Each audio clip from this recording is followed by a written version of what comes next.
From America to Australia and everywhere in between, we bring you inspiring, informative interviews with accomplished South Asian diaspora spanning every field and walk of life. Welcome to the Desi Buzz Talk Show with your host, Dr. Shabana Parvez.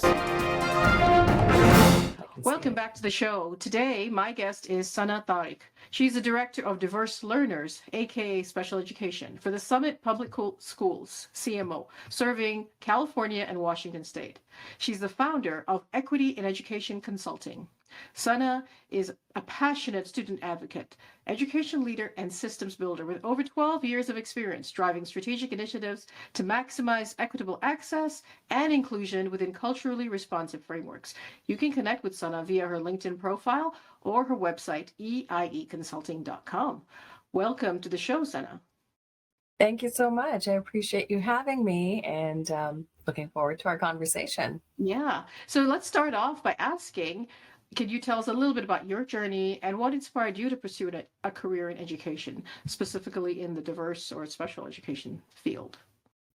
Absolutely. Well, I was born and raised in Karachi, and I immigrated to the United States when I was 20 to go to college. And, one of the first things that I realized when I came here was that every child had a right to FAPE, free and appropriate public education. And that just completely blew my mind. Like, I had no idea that everybody gets to go to school, and it's free, and it's supposed to be, appropriate to where they are. Because growing up in Pakistan, I witnessed how access to education created stark wealth disparities, right? And it was really, education was a privilege for the privileged class. Everybody else didn't have access to it. So this is something I noticed even as a child. And I think that's mostly because in Pakistan, where our family's originally from, and India, our family was very involved in education, free education. Like, even my great grandmother had girls coming to her house to learn to read, So we've sort of had this generational awareness of education and its impact. So that was deeply rooted with me. Mm-hmm. And then that understanding of education, sort of transformative power, now drives my work as an educator, drives my work as a family advocate, right? Sort of just helping unlock children's potential. All that being said, I never planned to be a teacher. I came to the United States on an accounting scholarship, at a full scholarship to accounting school. And so about 10 years after that, I was in my son's classroom volunteering as a science docent and just fell in love with teaching. And here we are now, another, many years later. Special education, because I was a very, very naughty student. Like, I made my teachers bananas. Like, I have to own that. And but it was because I had a lot going on at home. My dad was very ill, right? Like, so there was all the emotional things of that. And I was bored in school. So I had all these behaviors that were to really entertain myself. But now when I work with students who have behaviors, who are naughty, like, I can offer them this judgment-free space, right? Like, I know where you're coming from. I know what this is about. I see you. And then when you create this judgment-free space, you build this relationship, you earn their trust, then they can learn, they experience success. And then this creates this positive cycle of achievement and confidence building. So when I realized that I had that and I was good at it, that was it. It was just like, I just fell in love with it, and that was it. Beautiful. So in this more than decade that you've been in this field of education, tell us a little bit about those early experiences as a teacher, and how does that shape your approach currently to leadership as well as systems building? Absolutely. Well, education, it's been about 20 years. Leadership, it's been just over 10. And I will say everything I learned about being a systems and a leader, I learned in the classroom, right? So first of all, respect is everything, right? If you can't accept people for who they are and support them in recognizing their own abilities, no progress is made. This is true for children. This is true for adults. It's true for me in the workplace, Number two, start with the end in mind and map backwards. Whether you're working with student learning, you're working with a systems overhaul, you have to know where you want to go. You have to know why it's important and be able to verbalize that. And then you get really succinct, and then you get really detailed, and then you craft your plan. 3, you proceed with high expectations and high support. Students and adults who look to us for leadership also expect mentorship, they expect coaching, they expect capacity building, and that is what leadership is about, right? So in order to facilitate that, whether it's students or adults, we never want to over help, because now you're sending the message that I don't trust your ability to manage things. And we never want to under help, because then you're setting up a person for failure. So there's this like fine dance that you have to do between leaning in and stepping back, and classrooms prepare you really well for that, So there's that. And then finally, I would say, to be a successful leader, again, you have to build trust. You have to build trust, you have to build consensus around the why and the importance of what you're doing. Because if people are not seeing the value in what it is you're trying to move forward, then that's a problem. But if they see the value, they will walk with you, and then they'll talk to each other, and then that will create its own buzz and momentum. Yeah, I love how you're kind of doing that parallel between the, bringing up and, teaching a student versus, say, developing your staff or team as a leader. It's kind of that parallel between leading in, not too much, not being too much of a micromanager and doing everything for them, or being too far back and not helping them at all. It's that balance between, and it seems to be always like a dance, like you said, back and forth. You have to, pull back, let go, rein it in again. So it's just an experience. Right. It really is. And kids work the same way in their learning. Yeah. So is at Summit Public Schools, you're the director of special education or diverse learning. So tell us a little bit about what that role entails. And in that role, what are your key priorities for you when you're ensuring equitable access and inclusion for all students? Well, my role as a special education director really centers on ensuring that every student can access their education meaningfully. And that's something that resonates deeply with me. Again, growing up in Pakistan and seeing how access to education can shape lives, that is a sort of a deep core belief. I focus on creating a truly level playing field for our students, where they aren't just physically present, right, and sitting there. They have to have genuine entry points to engage in the content and engage in the learning at their level. There's something about, when a student understands something they thought they couldn't, or is able to accomplish a task or solve an equation that they thought they couldn't, and their eyes light up and they look at you, and it's this beautiful, powerful, priceless moment. So that's what we want to create more of. A key priority for me is leveraging technology. I actually have my master's in instructional technology, and now particularly leveraging AI to build personalized supports. I'm very excited about teaching students how to use these tools, not just as accommodations, but as genuine enhancers of their unique abilities. For example, if a student is struggling with writing but has brilliant ideas, which is very true for a lot of our neurodiverse students, we just might use AI-powered tools to help them express their thoughts more effectively. So it's about amplifying their strengths, not just compensating for challenges. The real magic really happens when students start to own these tools and strategies, when they discover how technology can help them showcase their capabilities in ways that traditional learning methods may have missed. And just like I connected with the struggling learners in my early teaching days, I work now with our entire special education program, school leaders, teachers, everybody, to create those judgment-free spaces so that students can thrive. And then in my advocacy work, that's about leaning in with families when those systems are not doing what they should be. Okay, that's beautiful. So tell us, in your current role, especially, you work within a couple of frameworks, which they're that's the IDEA, Individuals with Disabilities Education Act. That's what it's called, I guess, and Free Appropriate Public Education, which you mentioned, FAPE. So in terms of these frameworks, can you tell a little bit about why you find these frameworks are important, because you help schools comply with these frameworks, and how do these frameworks impact the lives of students with the diverse learning needs? Again, right, coming from your background and your roots and what make you you, having grown up in a country where educational rights were not guaranteed except for the privileged, especially for neurodiverse students, I have a profound appreciation for IDE and FAPE, right? Because it's not just a legal framework, it's this powerful statement, declaration, if you will, that every child, every single child deserves access to a quality education. And it's a fundamental right, not a privilege. So I love that. Right. And in my advocacy work, especially, I help families understand and leverage these crucial legal frameworks to ensure that their children can receive the education they deserve. So that's one prong. And then the second prong is in my systems work with schools, I use these frameworks as the foundational pillars for how we support our students at Summit. Because when we properly implement these frameworks, we're not just checking off the boxes for compliance, we're opening doors, we're creating pathways, and we're allowing students to showcase their unique abilities and their perspectives.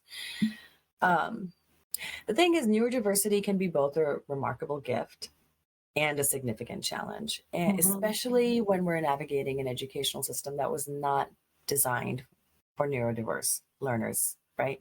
And so in that way, FAPE's guarantee of appropriate education is revolutionary. It says we have to adapt the system to meet the students where they are rather than the other way around. And that's a That's a shift. big shift, yeah, and very powerful and important Yeah, priority. and at the end of the day, what makes these frameworks really powerful is their recognition that different doesn't mean deficient. It's about equity in its purest form. Yeah, and that is a really good. I love that little phrase there. Different does not mean deficient. Well, that's a powerful phrase. Those three words. So, in your experience leading these special programs, what kind of challenges have you faced, and how did you overcome those challenges?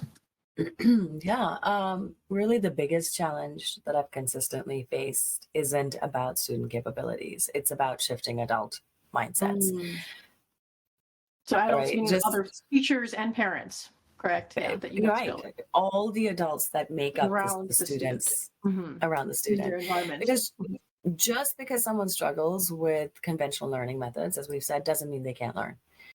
And it's like that famous quote about judging a fish by its ability to climb a tree. We're completely missing the point, entirely. So as I consider these different approaches to education, what's become crystal clear to me is that we need to adjust our perspective to student capability and provide the right conditions. And then when we do that, we often discover that students who we thought were struggling are actually quite brilliant. They have skills that we just didn't see, and they process and demonstrate their knowledge differently. And then finally, in overcoming these challenges, the way that I've overcome them, I've focused on showing rather than telling, because folks respond better to what they can see. So when skeptical adults, again, family, teachers, administrators, whoever, see a student flourish, given the right tools and environments, it challenges their preconceptions in a way that no amount of theoretical discussion could ever. And then again, that builds its own momentum and buzz in the school setting. Yeah. So in what other kind of strategies you say in your work have are there innovative programs or strategies that you have introduced and that you've noticed and you've seen that are improving outcomes for students with these diverse learning needs? Absolutely. In terms of, again, looking at it from two fronts, the transformational special education models. In schools, I've pushed hard for co-teaching and co-planning models, which is general education teachers and special education teachers working together as experts in their field to leverage their tools and what they know about learning. We focused on bringing support to students, not pulling them out of the teaching environment, right? So as inclusive as possible. And that's been powerful. And we're actually presenting some of this work in 2 weeks in Sacramento at the Charter Commission annual conference. It's a CCSA conference and partly funded by the Gates Foundation and Marshall Street. And we're presenting our research on this work and hoping that more schools lean into these co-teaching, co-planning models. So I'm excited about that. And the other thing that I've focused on a lot in multiple schools is changing how we think about assessment and grading. So instead of penalizing the learning process, right? With the tests and the, oh, you failed the test and that, da, da, da. We grade for mastery and we monitor learning daily. Mm. So we've done this at multiple sites. And the shift in that is like, you're not saying, I'm just going to teach it and I hope that everybody gets it. Mhm. It's about catching the gaps in understanding as they happen and then adjusting your learning strategy and students' access points in real time. Is really fun. So Mhm. when we help teachers to create these opportunities for incremental success and truly understand student learning, we see double-digit growth for all students, not just those who traditionally struggle. Mhm. It's universal design for learning in action, right? Improving access for some improves access for everybody. The other That's piece of my good. work, oh, sorry, you were saying? No, I was just saying, no, just that's something just to, I would like to say that again. Improving access for some improves access for everyone. I think that's a really also more powerful point I just want to pull out from what you're saying. Because that's so that people don't say, well, I don't have neurodivergent, I don't have special issues. Why do I care about whatever? Like I've got my own thing, but it's really everybody benefits. That's an important point. I just wanted to highlight what you said. Go ahead, continue. Absolutely, absolutely. There's a image that I have on my on one of the websites I've made for Summit, which is snow, person shoveling snow off a ramp before shoveling snow off the stairs. Because when you get the Mhm. ramp clear, everyone can go into the building. But if you Mm, clean the stairs first, only, so it's got that it. sort of thinking. Yeah. And then the other piece of my work is parent advocacy, right? Helping families navigate our educational system because it is confusing. Mhm. So, how to navigate our educational system to partner effectively with school teams and Mhm. ensuring that their students can access education in the most inclusive way possible. Fun fact, one of my clients just published a book called Navigating Autism. It's like a handbook for families who are just starting on this journey. It's fantastic. You can find it on Amazon, and she's even got like templates for when you email your school. Here's how to put it. It's an Very excellent helpful. resource. That's Yeah, great. it's excellent. And she credited me for the work that she's done. She gave me 2 pages in the book, which was so sweet and just I Mhm. appreciate so much. But really talking about the power of advocacy and how Mhm. much it can help you, because these partnerships between families and schools cannot be underestimated, but sometimes Mhm. families need help navigating them. Mhm. Yeah, because they don't necessarily know what's available out there. I would hope that, within not too long of a time that we have less need for, this active, aggressive, not aggressive, but active, advocacy by parents because it's already there, but it's right now we're still not at that point. There still is a lot of need for advocacy because it's just not pervasive throughout every school system, the facilities. So now Absolutely. for aspiring educators and leaders, what is your advice if they want to make a difference in this field of, diverse and special education? Absolutely. I think the most critical thing I've learned is that all students have the capability to learn. That's it, period. Everybody, all students. Mhm. Often, students with disabilities receive direct or indirect messaging from the adults around them, teachers, families, whoever, that they're somehow less than Mhm. because they Yeah. learn differently. And then that leads them to distrust themselves and the adults in their lives. So, this is what we need to dismantle right at the core. And this is where the real work begins.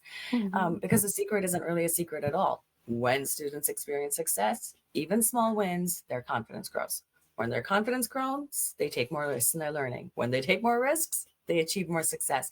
It's a positive cycle that builds on itself, and it has to start with that foundation of trust and understanding with the student, Mhm. as opposed That's to a that negative cycle of just negative saying, like, cycle. So either way, whatever you focus on will grow, whether it's going to go all the way negative, negative, lack of confidence, lack of yes, support, etc. That feeds on itself, vicious cycle, or the other upward cycle of support, success, bigger success, more confidence, etc. That's the trajectory we hope for every student, right? Um, yeah, yeah. absolutely, absolutely. Inside, what about what do you do in terms of anything outside of work. You're obviously very passionate about your, everything you do with your advocacy and the education. So what is it that drives your passion outside of your professional work? What do you do? Mm, I mean, really, it's all very intertwined. I wouldn't say it's outside so much as it's just the Part of core, you. right? Core. Yeah, yeah, exactly. But really, what drives me is seeing beyond the labels. Hmm. So often, our neurodiverse students get mischaracterized as lazy, problematic, unmotivated. And in my experience, these same students often have extraordinary gifts that just need the right environment to emerge. And you have to Hmm. capture their interests. For example, back in the day when I was teaching, one of our class projects was help me plan my wedding. Hmm. I can't tell you how everybody was in. They were writing, they were mathing, I mean, it was on, but just again, capture their interest, get them going and watch them Hmm. learn, you know? Hmm. That's what gets me up every morning is helping students not just discover their gifts, but what Hmm. success looks like for them personally. That's the other piece of it. When Hmm. you are done with school, what is next for you? It doesn't have to be college, but how will we get you to a living wage? What is your concrete next step? How do we build your path towards a meaningful career and financial stability? Hmm. That is very, very important to me. And then in my advocacy work, there's nothing more rewarding than watching a student who's been struggling and misunderstood suddenly find their stride and start building towards their future. Yeah. So yeah, those successes, seeing the impact of your work, has got to be really gratifying and obviously motivating for you to continue doing what you do. Yeah. So what other would you say is like the um, secret to your success? Just, secret sauce. The secret sauce is, again, just really, first of all, you have to love what you do. You have to believe in it. Hmm. Students, especially, they can spot when you're not sincere, when you're not honest, like that. Hmm. So, really showing up, really being present, really believing in them, and then communicating that to them. And then, of Hmm. course, what feeds it on the other side is as these kids grow up and they reach out and they're like, "Hey, Miss Tariq, da da da da da, come to my wedding. I'm graduating. I'm going to college. I got this job." So many of my students now reach out on LinkedIn. Their families Hmm. reach out. It's so cool. It feeds my soul. Incredible. Keeps me Yeah. going. Yeah. That's great. How else do you balance, so how do you keep yourself healthy or focused, or, you know, how do you balance from a health standpoint, and even just from a, energy or focus standpoint, the demands of your leadership role, your personal life? How do you stay motivated and recharged? Absolutely. I don't know that balance is the right word because I genuinely love what I do. It's 24/7 in some ways. It's hard for Hmm. me to turn it off. Um, and again, my work does energize me, but I'm also a homebody and I love being at home. I love reading. I love cooking. Our house is always full of people. Our door is unlocked. People walk in and out. Even like previous students will like who now know where I am, right? Will like swing by and stop by, and I love to cook and I love to feed everybody. So we have that going. Hmm. Family is central to everything. I have two boys. They are 27 and 23 and independent. So I like to go visit them. I spend time with my husband. We are four sisters. We are really close. So I spend a lot of time with them and my mom, and it's just very rich that way. So between the work that I'm privileged to do, our family gatherings, I snowboard in the winter. I live 20 minutes from a mountain. We hike in the summer. I spend time with my friends, my family. So my heart is very full on this personal That's and great. professional. Like all of these things feed my soul. They all feed your soul. You've mentioned that several times, and that's really beautiful. That's kind of how you stay afloat in this, and yeah, stay Yeah, on because top it's of hard things and work. It's doing it. hard work. Yes. Like that Mm-hmm. cannot be underestimated. It's hard work. It's stressful work. Um, you do really have to, like I said, you have to genuinely love what you do and have something that feeds your soul. Hmm. What actually, if you say in a perfect world, one just ask you this question: in a perfect world, what would you visualize? What would you imagine, like your ideal for, what would you like to see in the education system? Like, what would it look like? Yeah, I think again, as someone who's witnessed education's transformative power across continents, we know with absolute certainty, right, that education is a great equalizer, and that success doesn't always follow traditional paths that we often cling to, especially as immigrants, right? Because there's Mhm. that fear for your child. What if this? What if they won't be successful? But our children are growing up in a world that's radically different from where we grew up. And they're more self-aware, they're more innovative, they understand technology so much better, and they often have insights into their own learning and their passions that we need to trust. That being said, I mean, within a grain of salt, right? I was thinking about this earlier, where there was one point when my son was in college and he was like, "Well, I think I'm just going to drop out, and you can take that money and give it to me, and I'll invest in my own business." No, Mhm. you don't have to do college if you don't want to, Right. but then you have to work and Hmm. learn. Like, the learning has to happen. So in a perfect Education should world, be no matter what else you're doing. Right. Yeah. Education. exactly. So. Education has to happen. Mhm. And I see this daily in my advocacy work. When we understand and support our children's unique ways of learning, they don't just succeed, they soar.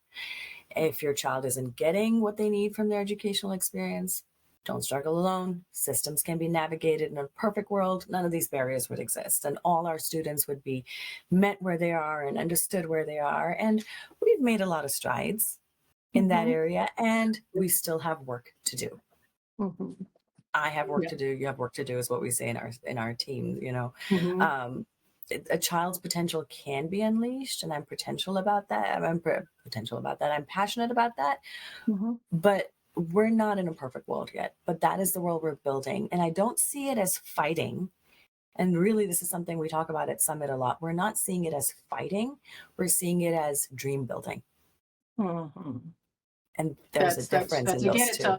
a lot of some of the so some a lot of what you talked about has to do with mindset shift, and Hmm. primarily some on the part of the learner, the student, but a lot more on the part of those around them who need to support them and see, like even the parents, if they're just like, I'm fighting for my child's right to an education, but yeah, no, not necessarily. It's really like, and just bringing out the success. And that's right. Like I said, a few things that you said are really, really key messages. Like different is not deficient. Access for some is access for everybody.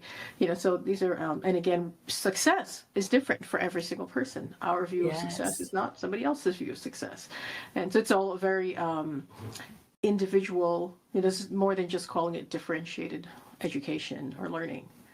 Um, Yeah, it's it's so much it's like deeper than everybody has that. to find their own path, passion, purpose. But then, when they're students or young, children and students, they should be allowed to pursue and express that in the way they learn the best.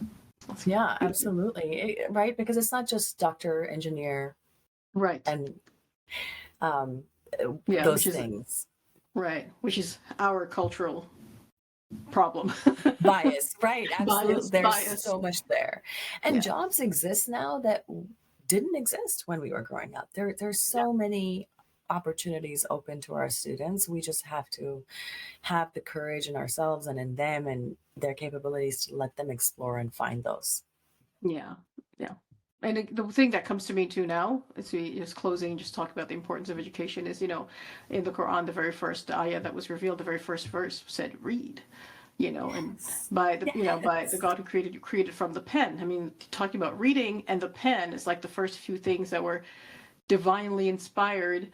It's like education is really incredibly important, no matter what form it takes. It could be Hmm. vocational. It could be only arts or creativity or whatever form it takes. It's education is important.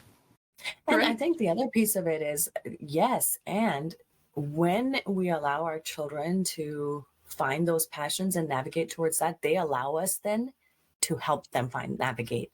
So, Yes, for that's true. example, art, right? Like in our culture, we're so like, well, how will you earn a Anti. living if you're an artist? Exactly. There are 100 ways you can, but so once we lean into that and say, okay, this is what you want to do, now let's talk about how you're going to earn a living wage through that. You'll get much further rather than again saying like, oh, you love art. No, you're going to be a doctor. Now you've set up yourself, your child, everyone for just a really hard time. Yes, yes. Really good words of advice. Thank you so much, Sana. It's been really interesting, fascinating, and inspiring talking to you. So thank you so much for all that you do, and wish you all the best and success as you continue your work. Thank you for Thank coming you. on. I appreciate the opportunity to talk about my work. I love to do that. It energizes me. So, Yeah, awesome. Yeah, yeah, thank I'm you. happy to be here.